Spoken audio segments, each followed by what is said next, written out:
নিজের সুখ সর্বদাই চিন্তা করেন। নিজের স্বার্থে যদি ব্যাঘাত ঘটে সেখানে ক্রোধান্বিত হয়ে পড়ে, এলো সুরুচি। আর সুনীতি মানে কি? শাস্ত্রের নীতি অনুসারে চলেন, সাধু গুরুদেবের নির্দেশ অনুযায়ী চলেন, তাকে বলে সুনীতি। আজকে সুনীতি ছিল বলে নিজে স্বেচ্ছায় রাজার কাছে প্রার্থনা করেছেন, মহারাজ আপনি আরেকজনকে আপনি নিয়ে আসুন। আজকে প্রজাদের মুখের দিকে তাকানো যাচ্ছে না।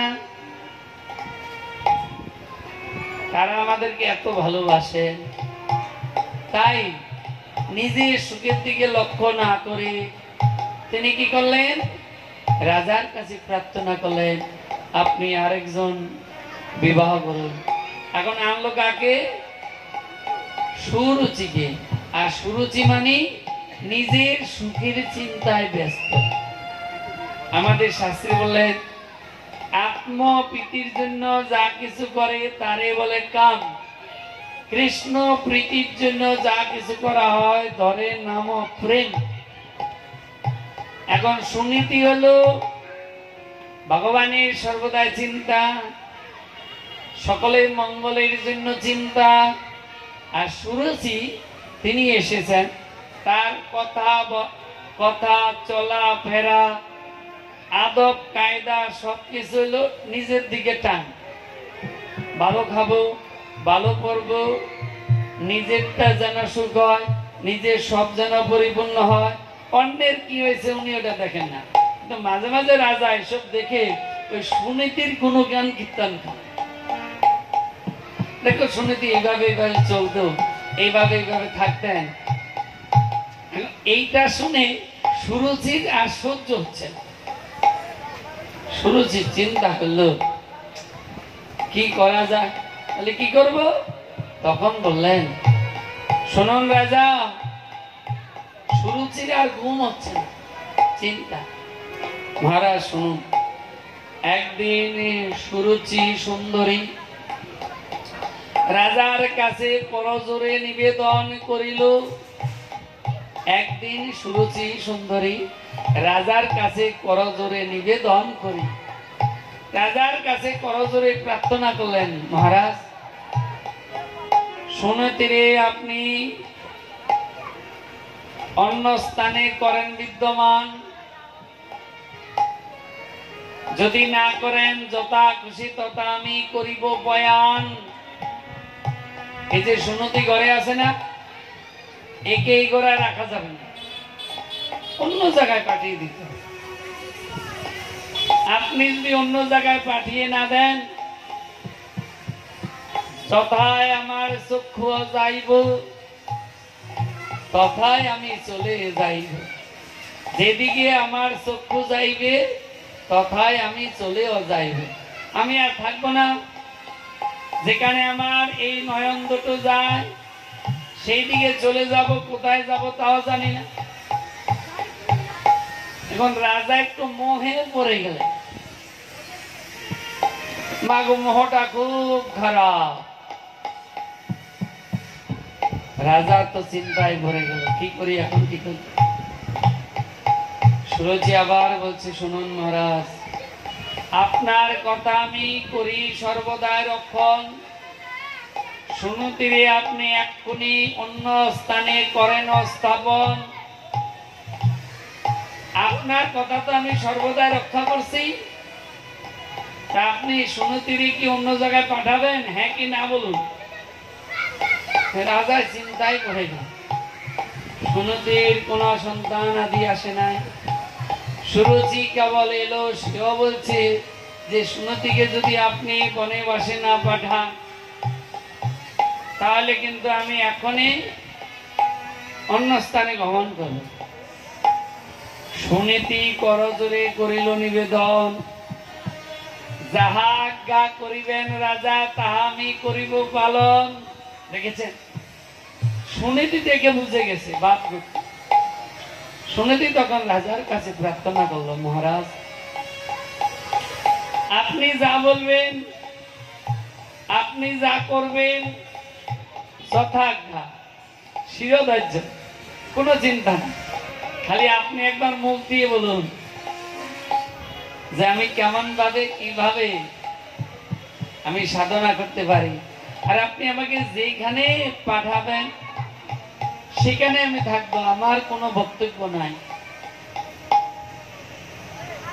তখন কি করলেন? সুরজি এ কথা শুনলেন, শুনে বললেন নগরীর কাছে আছে এক উপবন, তাই শুনতিরে তুমি করহ স্থাপন। ওই যে দেখা যায় বন, ওই বনের মধ্যে একটা কুটির করে সুনতিকে পাঠাই দাও। রাজা চিন্তা করলেন অশান্তি সে ভালো, এটা করেই ভালো। মানুষের যখন মোহ আসে তখন মাগো মা মানুষ বিপদগামী হয়। ব্যাসদেবের এক শিষ্য ছিল, জমিন একজন ঋষি, যামিনী ঋষি না কি ঋষি আমি ঠিক ভুলে গেলাম নামটা। তো সেই ঋষি ব্যাসদেব একদিন গিয়েছিলেন, তো ব্যাসদেব বিবাহ করেছে, ওই ঋষি কিন্তু বিবাহ করেন। এখন গুরুদেবকে দেখে মনে মনে চিন্তা করলেন যে আমি মায়াকে জয় করেছি, আমার গুরুদেবও বিবাহ করেছে কিন্তু আমি বিবাহ করিনি। তো মাগো অহংকার হলো পতনের মূল। তাই আজ গুরুদেব তিনি এলেন, আসার পর গুরুদেব বললেন চলো, অনেক কথাবার্তা হলো, সেখানে হওয়ার পর বলছে চলো আমার আশ্রমে চলো। আমি বনের মধ্যে যে কুটিরে মাঝে মাঝে এই ভগবানের নাম করি, সেখানে চলো। সেখানে নিয়ে গেলেন।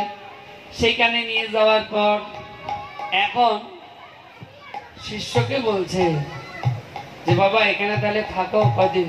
বললে কয়দিন থাকা যাবে না, আপনি বললে আমি আজকে রাতটা থাকবো। বলে আচ্ছা থাকো। এবার সেখানে রাত্রে থাকলেন। এখন থাকার পর সন্ধ্যার পর গুরুদেব বলছে শোনো, আমি তো রাত্রে থাকবো না, আমি চলে যাব। এই বনের মধ্যে বাঘ দুটো কুটির ছিল, একটা কুটিরে তুমি থাকবে, আর এই বনের মধ্যে বাঘ ভাল্লুক অনেক কিছু আছে, সিংহ, তুমি কিন্তু বেরোবে না। তুমি সর্বদাই ভগবানের নাম করছো, তুমি সাধু, তুমি সকলের কাছে প্রণম্য, এটা আমি জানি। তুমি মায়াকে জয় করছো, তুমি মোহে পড়ো না। আজকে ব্যাসদেব শিষ্যকে রেখে চলে গেল। এখন মা রাত যে 12টা বাজে, গুরুদেব কিন্তু যায়নি, গুরুদেব কাছাকাছি ছিল। কতগুলো এখন ওই চুরি, মেয়ের হাতে চুরি পরে, ফলা চুরি কি বলে, ওইগুলো এনেছে, এনে এখন ওই নাড়া দিচ্ছে। কোথায়? পাশের ঘরে দুটো কুটি আছে। এইবার ওই যে শিষ্য, তার আর ভগবানের ধ্যান হচ্ছে না। তিনি কি করলেন? আস্তে আস্তে এলেন, এসে এখন ওই দরজা আঘাত করছেন। গুরুদেব আর দরজা খুলছে না, চুপচাপ বসে আছে। অনেকক্ষণ দরজা ঠকঠক করে, এইবার আবার ভিতরে গেলেন। ভিতরে গিয়ে আবার ধ্যানে বসেছেন, বা জপে বসেছেন, বা শুয়েছেন।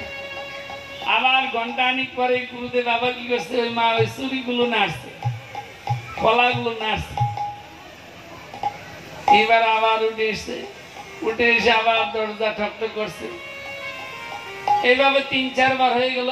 এবার ব্রহ্মমত এসে উপস্থিত, 3:30 রাত। তখন আবার যখন চুরি নাড়ছে, এইবার গুরুদেব উঠেছে। উঠে দরজাটা যে খুলে দিল, অমনি দেখলো কি গুরুদেব।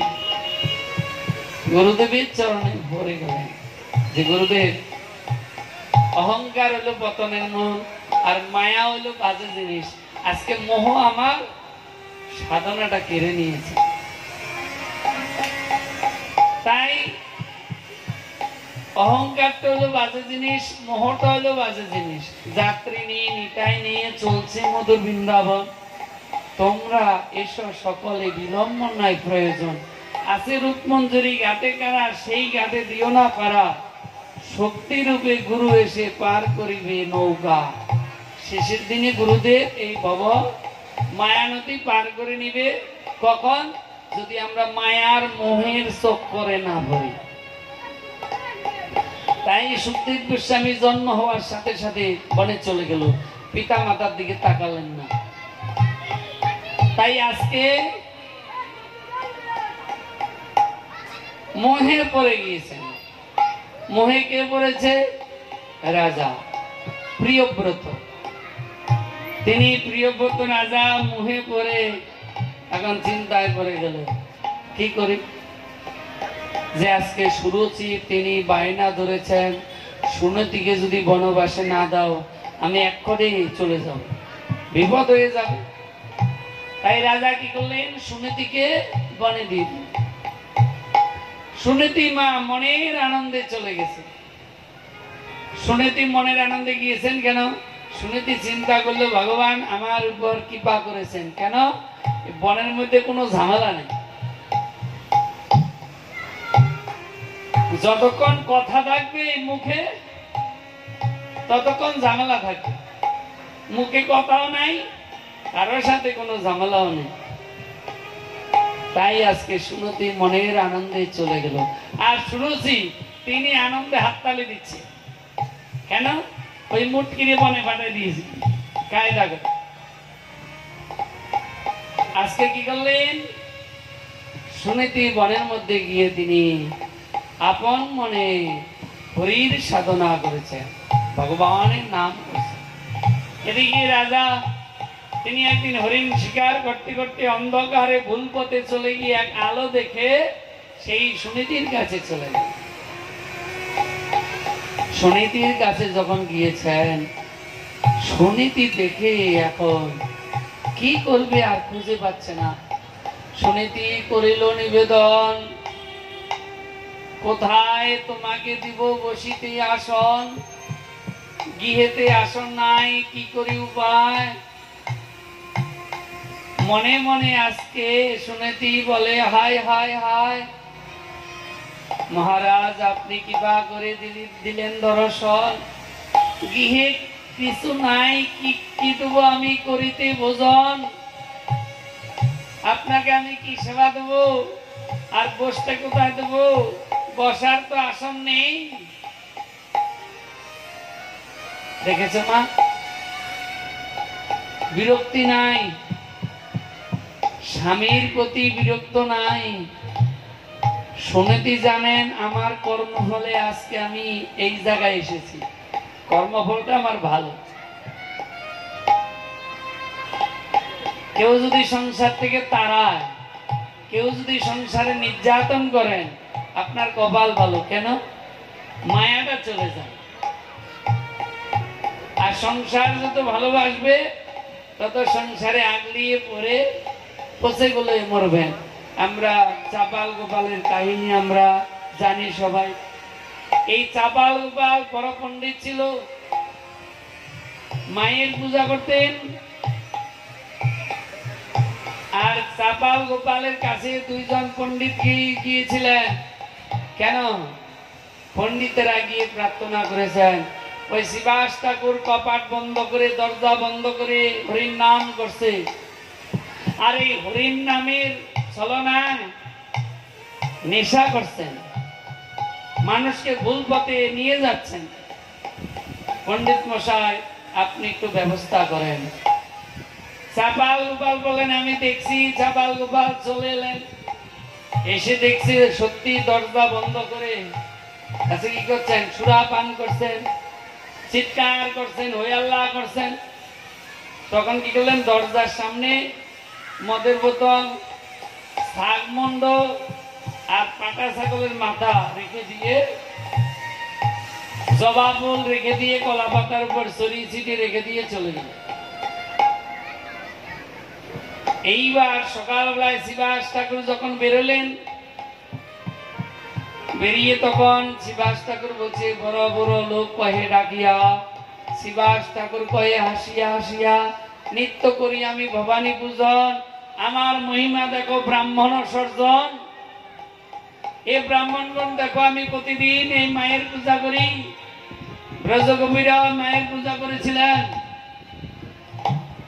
সবাই এসে দেখলো, অবাক হয়ে গেল, সে কি মায়ের পূজা তো এইভাবে করে না। ঠাকুর রামকৃষ্ণ শুদ্ধভাবে ভগবানকে রেখেছিল, বলি দেয় নাই, বামা খেপা বলি দেয় নাই।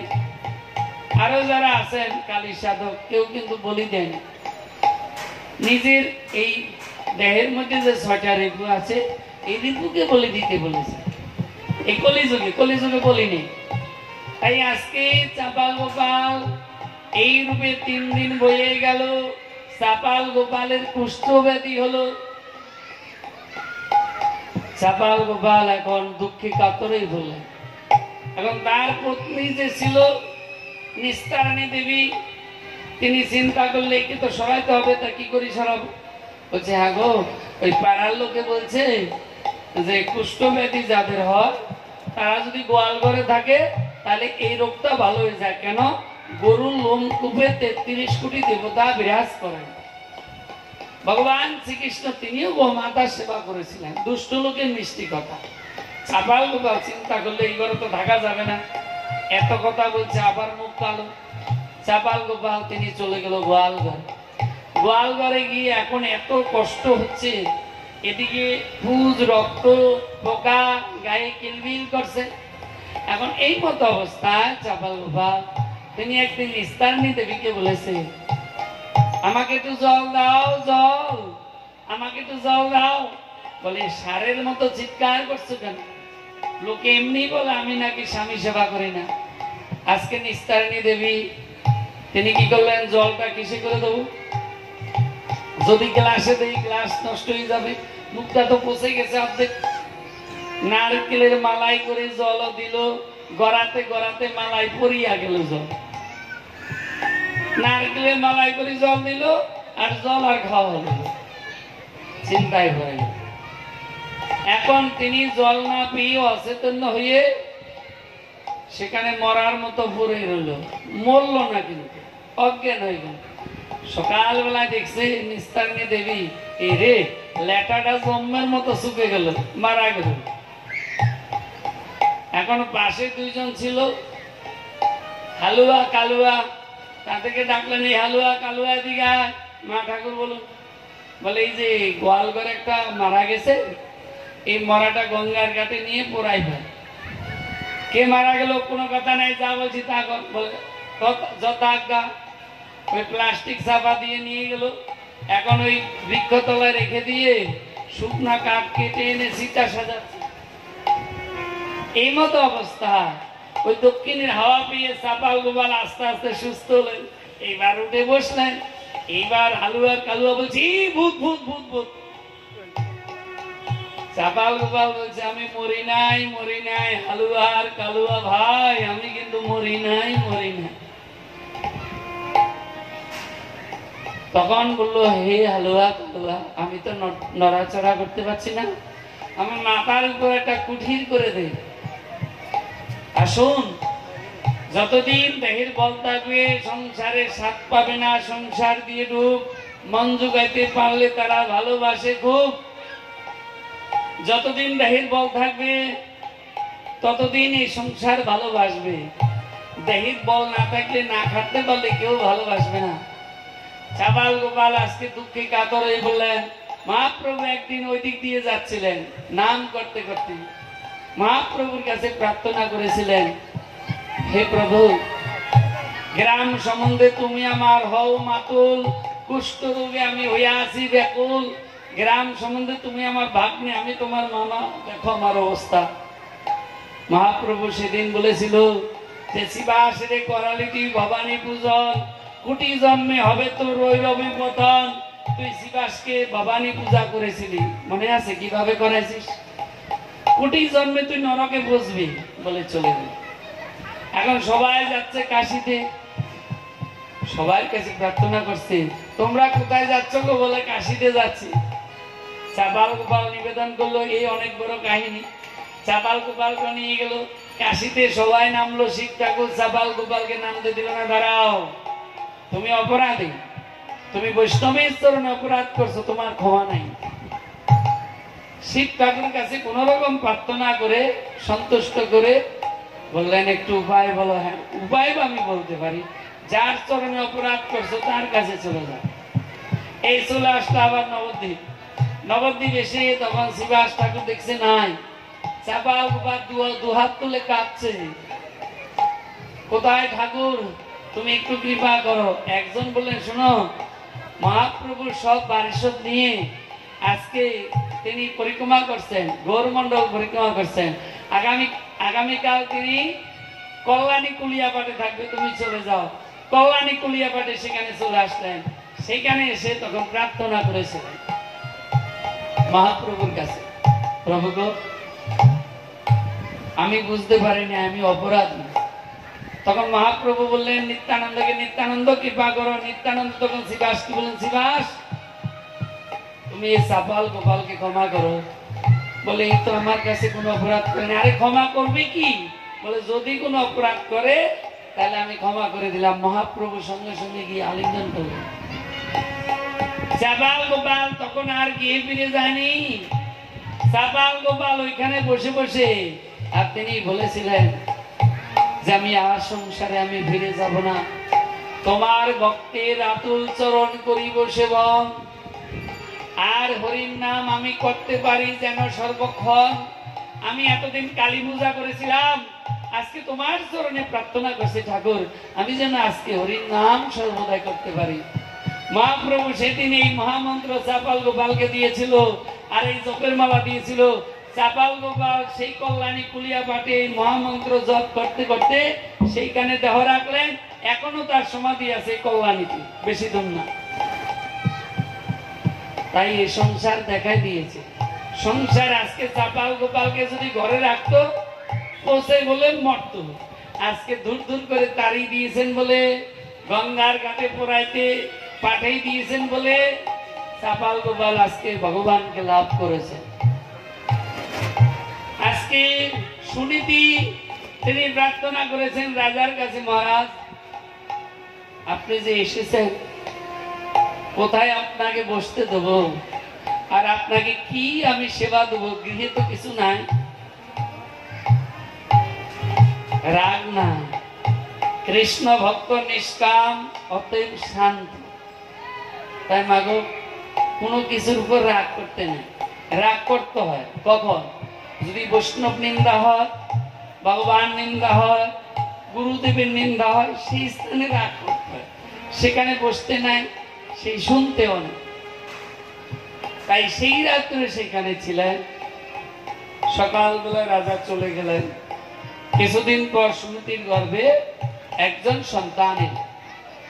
এদিকে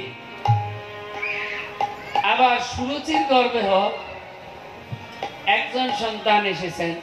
এখন সুনীতির গর্ভে আগে, সুরুচির গর্ভে পরে। সুনীতির গর্ভের থেকে যে সন্তান ভূমিষ্ঠ হলো, আজকে সুনীতির নাম রাখলো ধ্রুব। আর সুরুচির গর্ভের থেকে যে সন্তান এসেছেন, নাম রেখেছে উত্তম। দুই ছেলে আস্তে আস্তে বড় হলো। এখন সুনীতির ছেলে ধ্রুব একদিন খেলতে গিয়েছেন বলে। খেলার সাথীরা বললেন যে আমাদের সাথীর মনে হয় পিতা নেই। কেন? তার পরনে প্যান্ট নাই। ছুটে এলেন, মায়ের কাছে এসে জিজ্ঞাসা করলেন, মা গো, আমার পিতা কি? বলে, হঠাৎ এই কথা কেন বাবা, বল দেখি। বলে, সবাই বলছে আমার নাকি পিতা নাই, তাই আমার পরনে আজকে প্যান্ট নেই। তখন বলছে, শোন, পিতা আছে, আমাদের দেশের রাজা উত্তম। এটা কাপড় দিল, সেই কাপড়টা খুলে গেল। আবার নাচতে নাচতে বাচ্চাদের কাছে গিয়ে বলেন, শোন, আমার কিন্তু পিতা আছে, সেই পিতার নাম হলো আমাদের দেশের রাজা উত্তানপাদ। কেউ বলছে না, হতে পারে না, কেউ বলছে হতে পারে। ঝগড়ার কি দরকার, চলো যাই রাজার কাছে। সবাই দল বেঁধে এখন চলছে আর বলছে, মহারাজের জয় হোক, মহারাজের জয় হোক, উত্থানবাদের জয় হোক। এখন সুরুচি তিনি দেখছেন, কি ব্যাপার, এই মহারাজের জয় দিচ্ছে কেন? বাচ্চাদের গলা কণ্ঠ দেখি তো। এইবার বেরিয়ে আসলেন রাজা, কিন্তু নিজের পুত্র দেখে নিজেই বুঝতে পারলেন যেটা আমার তো পুত্র। সুরুচি আজকে ছুটে এসে বললেন, মহারাজ আপনি বলুন, একে এই বালককে কোথার থেকে এলো, আরে আপনার দিকে ধাবিত হচ্ছে কেন? তখন বলছে ইনি হলো সুনীতির পুত্র। সুনীতির পুত্র কোথার থেকে এলো? বলে আমার ঔরসেই সুনীতির পুত্র হলো। এই ছেলে দাঁড়া, তুই বনে গিয়ে শ্রীহরির সাধনা করবি। সাধনা করতে করতে শ্রীহরি যখন তোর উপর সন্তুষ্ট হবে তখন দর্শন দিবে। আর হরি যার কাছে আসে তাকে বর দিতে চায়, আর যখনই বর দিবে তখনই তুই বলবি আমি যেন বিমাতার গর্ভে জন্ম নিয়ে আমি পিতার সিংহাসন উঠতে পারি, পিতার কোলে উঠতে পারি। বেরিয়ে যা এখান থেকে। রাজা ওই যে রাজা চিন্তা করলেন আমার মতো স্তৈন নাই সংসারে, সুনতির আর দুপুর দুঃখ থেকে হৃদয় অবিধরে। আজকে আমি মোহে পড়ে আজকে নিজের পুত্রকে আমি কোলে নিতে পারছি না, আদর করতে পারছি না। আজকে আমি সুনতিকে আমি বনে পাঠাইলাম, যতদিন চন্দ্র সূর্য থাকবে ততদিন আমার অকীর্তি ঘোষণা করবে। রাজা বসে বসে চিন্তা করলেন, কিছু বলতে পারছেন, বললে ঘরে যুদ্ধ বাঁধবে। এখনকার যা হচ্ছে, আজকে কি করলেন সুনীতি, তিনি আজকে চিন্তা করলেন এখনো আসে না কেন ধ্রুব। আর ধ্রুব মনের দুঃখে ওই বিমাতা তাড়িয়ে দিল। মনের দুঃখে আজকে মায়ের কাছে ছুটে এলেন, এসে মায়ের কাছে প্রার্থনা করলেন, মাগো তুমি বলো। আজকে আমি বিমাতার কাছে গিয়েছিলাম, বিমাতা আমাকে তাড়িয়ে দিল যে এই ছেলে বনে যাবি, বনে গিয়ে শ্রীহরির সাধনা করবি। তোর সাধনায় সন্তুষ্ট হয়ে শ্রীহরি যখন সামনে আসবে তখন তুই শ্রীহরিকে বলবি আমাকে এই বর দাও, আমি যেন বিমাতার গর্ভে এই সুরুচির গর্ভে জন্ম নিয়ে পিতার সিংহাসনে উঠতে পারি। সুনীতি তখন বলল, হ্যাঁ ঠিক বলেছে বিমাতা, আমি তোকে ভগবান দেখাতে পারি নাই, তোর প্রকৃত গুরুদেব হলো সুরুচি। এই জগতে যিনি ভগবানকে দেখায় ইনি হলো প্রকৃত গুরুদেব। যেই গুরুদেব শিষ্যকে ভগবানকে পাইয়ে না দিতে পারে তার গুরু হওয়া উচিত নয়। যেই পিতামাতা সন্তানকে ভগবানকে পাইয়ে না দেয় তার পিতামাতা উচিত নয়। যেই বন্ধু বান্ধব ভগবানের চরণ পাইয়ে দিতে না পারে তার বন্ধু বান্ধব হওয়া উচিত নয়।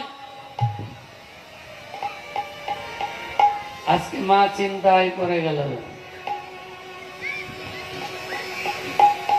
কে ধ্রুব, তো মা তাহলে আমি কি করব?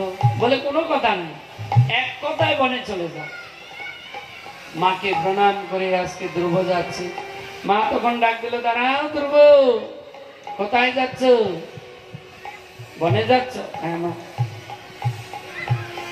তুমি যে বনে যাচ্ছ যতক্ষণ পর্যন্ত শ্রীহরির দর্শন না পাবে ততক্ষণ পর্যন্ত এই মুখ নিয়ে এইখানে আর আসবে না, এই মুখ নিয়ে আমার সামনে আসবে না, চলে যাও বনে। মাকে আবার প্রণাম করে সোজা শ্যামকুণ্ড বৃন্দাবনে চলে গেলেন। গিয়ে শ্যামকুণ্ড রাধাকুণ্ড ডুব দিয়ে এইবার চলছে। যেতে যেতে সুরবীর কুণ্ড আগে এগিয়ে গেলেন। নারদ ঋষি তখন সেখানে তপস্যা করেছিলেন, তপবন নাম হলো নারদ কুণ্ড। সেই নারদ ঋষি সেখানে স্নান করলেন। আর নারদ ঋষি স্নান করে তখন সেই কুণ্ডে ধ্রুব স্নান করলেন। স্নান করে নারদ ঋষিকে প্রণাম করলেন। প্রণাম করে এইবার চলছে কোথায়? মধুবনে। মধুবনে গিয়ে ধ্রুব তিনি তপস্যা করছেন। প্রথমে ফল খেয়ে, অনেকদিন হয়ে গেল ভগবান আসছে না, বলে খাওয়ার প্রতি লোভ আছে বলে ভগবান আসছে না। তারপরে জল খেয়ে আসছে না, বায়ু গ্রহণ করে আসছে না, চিন্তায় করে গেল। তারপরে নিঃশ্বাস বন্ধ করে রেশক পুরো কুম্ভগাতি নামে গটে ভাব সমাধি নামে কালের কালো সারতমাদি এই হরির নামের পরিণাম। নিঃশ্বাস বন্ধ করে তপস্যা করছে। মা বসুমতী কাঁপছেন, দেবতারা ভয়ে চলে গেল ক্ষীরাত সাগরে, নারায়ণের চরণে প্রার্থনা করলেন, হে নারায়ণ তুমি কোথায়, একবার দেখা দাও। নারায়ণ এসছেন, বলো দেবগণ মত্তদামে কি অমঙ্গল? বলে অমঙ্গল হয়েছে বলে আসছি, মা বসুমতী কাঁপছে, কোন ওষুধ তপস্যা করছেন? বলে ওষুধ তপস্যা করে নাই, আমার প্রিয় ভক্ত তপস্যা করছেন আমাকে দর্শন পাওয়ার আশা। বলে দেখা দাও। বলে দেখা দেবো কি করে, তার এখনো দীক্ষা হয়নি। এই দীক্ষা না হলে তার জপ তপ সাধনা সেবা পূজা সব বৃথা। ভগবানের নাম করলে নামের একটা ফল আছে। আর যদি এই দীক্ষা নিয়ে আহার শুদ্ধ করে এই নাম করতে পারে, তাহলে তাড়াতাড়ি ভগবানকে লাভ করতে পারবে, চেতনা জেগে যাবে। এখান থেকে আমি যদি দিল্লি যাই, পায়ে হেঁটে গেলে 3 মাস লাগবে, আর যদি সাইকেলে যাই তাও মাসখানেক লাগবে, আর যদি ট্রেনে যাই, ওই তুফান একটা ট্রেন ছিল 48 ঘন্টা লাগতো, আর যদি এখন ওই কলকাতা থেকে যাই 22 ঘন্টা 25 ঘন্টা 28 ঘন্টা লাগবে, আর যদি প্লেনে যাই তাহলে 3 ঘন্টা 3.5 ঘন্টা লাগবে। তাই আজ দীক্ষা নিয়ে যদি সাধনা করা যায়, আশ্রয় লইয়া বাজে তারে কৃষ্ণ নাহিতেছে আর সব মরে অকারণ। গৌরী গয়া গিয়ে পিণ্ড দিয়েছিল, সেই পিণ্ড কিন্তু বিষ্ণুর পাদ পদ্মে পড়ে নাই, দিচ্ছে আর অন্যদিকে পড়ে যাচ্ছে, দিচ্ছে আবার সাইডে পড়ে যাচ্ছে। পান্ডারা তখন বলেছিল যে পণ্ডিত মশাই আপনি দীক্ষা নিয়েছেন? বলে না, গৌরহরি যুক্তিবাদী ছিল বাল্যকালে, ভগবানকে বিশ্বাস করতেন না। পরবর্তীকালে যখন পান্ডারা বললো আপনি দীক্ষা নিয়ে আসুন, এইবার দীক্ষা নিতে গিয়েছেন কার কাছে? খুঁজতে খুঁজতে ঈশ্বরপুরীর কাছে গিয়েছেন। ঈশ্বরপুরী যখন তাকে দীক্ষা প্রদান করলেন, ওই